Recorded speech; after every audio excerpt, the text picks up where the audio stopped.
Hello everyone, I'm Spooning Point, and I make this video to share my thoughts after playing Lies of P for like 12 hours. And why just 12 hours? Because the game was on Game Pass, was about to leave the subscription, and uh, I go through it as fast as possible to see as much as I could before leaving the subscription.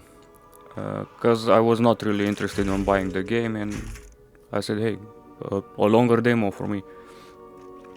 And I expected I would have fun, and I did at first, but as much as I progressed, I got more and more bored in the end. And after that, I just stopped playing because I realized I was playing without any real interest. I wasn't even paying attention anymore because the game was repetitive, and that's why. The problem with repetitiveness is twofold. First, Lies of P is not original at all, so most of its mechanics are copied from other games, and in the end, it just feels like the same old soup with a different skin. So you don't get something actually new, it's just the same game, nothing new. If you play the games you take inspiration from, you probably get bored quickly, and yeah, or maybe you'll experience them again and you'll have some fun, but I don't think this will last too long. But the real issue isn't that the mechanics are copied, is that they are inconsistent.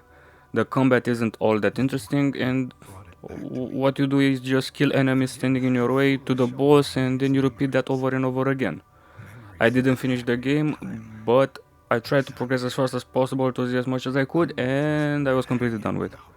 I repeat that because that's what happened. You can split the enemies beside bosses into categories, the small and simple ones, which you can take down quickly if you attack first. You can stun lock them with 2-3 hits and that's it. And after that you have the big ones, which may look different but feels the same. Dodge their attacks, find a good angle and hit them from the side or behind. And that got boring fast because the whole combat system boils down to that. The mechanical arm, whether it's a grappling hook or a flamethrower, it felt like a clunky gimmick that didn't fit well into the combat rhythm. And sometimes even the camera, locked or not, became my worst enemy, especially in a certain boss fight. Other times I tried to roll, and but the game didn't register my command because the boss was too close or the terrain wasn't flat. I often felt like rolls were blocked for no reason, and that didn't help for my overall experience. The only somewhat unique mechanic in the game is that the ability to mix handles and blades to create a new weapons. Because you combine, you get more weapons. Okay, so on.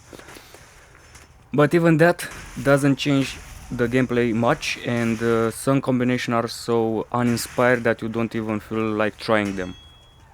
Maybe other had a better experience, but I never felt like I was building a character like in Elden Ring.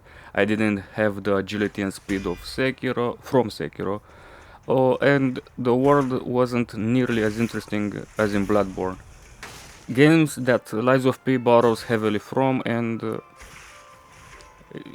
it's just copied but not improved to actually show something new or better. The world felt completely non-interactive for me. Just a series of beautiful corridors where you walk and kill enemies. And once you get past the visuals, the visuals looks good but not spectacular. You realize that there's not so much memorable about it. Same goes for music. I always pay attention to music in games and movies because it adds a lot to the atmosphere. And in Lies of P is just okay. The fight, the boss fight music is good but not epic or memorable. If someone asked me which track I like the most, I wouldn't be able to name one. And as I said, after 12 hours, Lies of P failed to keep me interested. Even though I was curious at first, I had fun in the beginning, but the issues started piling up. I don't want to give a wrong impression. The game isn't bad, it's okay, maybe even good, but it's not amazing or spectacular. At first I've rated it a 7 or 8, but as I played more, my personal score dropped to a 6++, if you know what I mean. Like a 6 and something. But it's still a 6 for me.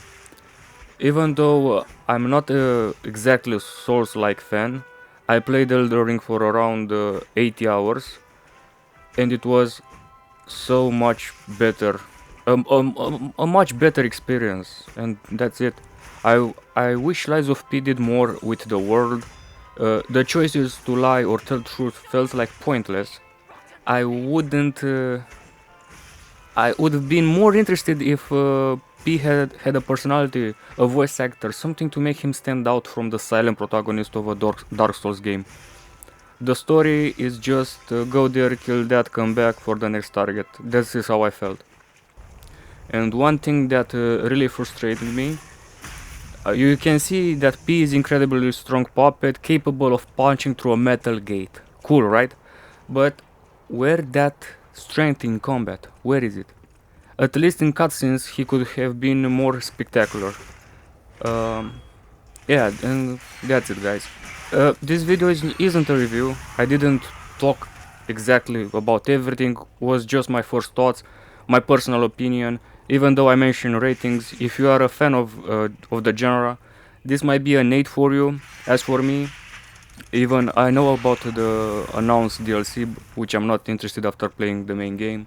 If you are looking forward to it, I hope it meets your expectations, because everyone should enjoy their games. I mean, if you like it, get more, and that's it. I don't make this video to be a hateful video. It's just my opinion about it, and as I said, maybe you guys will like it more because of the genre. But for me, it was like, nah, nothing new.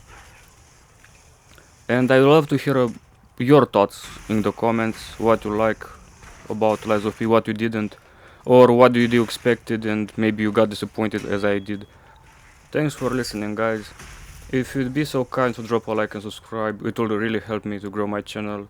And until next time, I wish you all good luck and take care.